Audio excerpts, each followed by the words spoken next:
நான் போட்டியிட விரும்புறேன். உங்க மக்கள் இருக்காங்க, அவங்க சொல்றேன். உங்க மக்கள் காசு வாங்கி ஓட்டு போடுவாங்களா?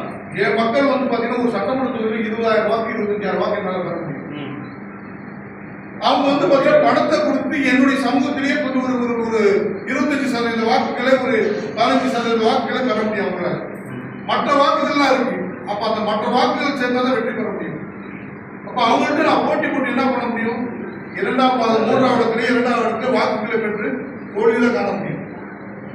அப்ப தமிழக மக்கள் எல்லாமே ஓட்டு காசு வாங்கி தான் ஓட்டு போடுறாங்க. நான் தமிழக மக்களை சொல்லல, மக்களை வந்து காசு வாங்குற அளவுக்கு உருவாக்கி வச்சிருக்காங்க. அதை உருவாக்கி அந்த நிலைக்கு கொண்டு வந்திருக்காங்க. அதுதான் சொல்லி எப்படி ரெண்டு ஒண்ணுதானா கேள்விகள் ஒண்ணு இருக்கு இல்லையா? காசு கொடுத்தாதான் ஓட்டு போடுறது. இப்ப இதே வந்து பாத்தீங்கன்னா சில இடத்துல நான் ஃபர்ஸ்ட் பேசும்போது சொல்லியிருந்தேன்.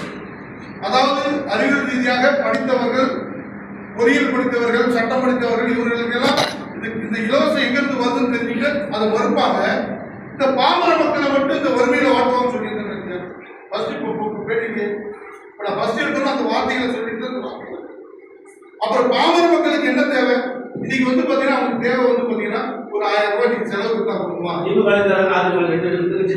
இல்ல அதுதான் சொல்றேன். இப்ப நீ கொடுத்தா நான் ஜெயிக்கணும், நான் கொடுக்க வேண்டிய சூழ்நிலை நான் கொடுக்குறேன் நான் சொல்ல மாட்டேன். நீ கொடுத்தா உன்னை எதிர்த்து ஜெயிக்கணும்னா நீ போற பாதையில பின்னாடி வந்துதான் ஆகணும்.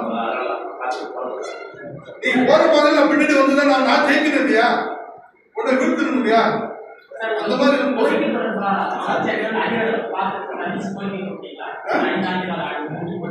சொல்றேன். 60க்கும் மேற்பட்ட கோரிக்கையை கொடுத்துருக்கோம். அதுக்குள்ள அக்னாலஜ்மெண்ட் வச்சிருக்கோம்.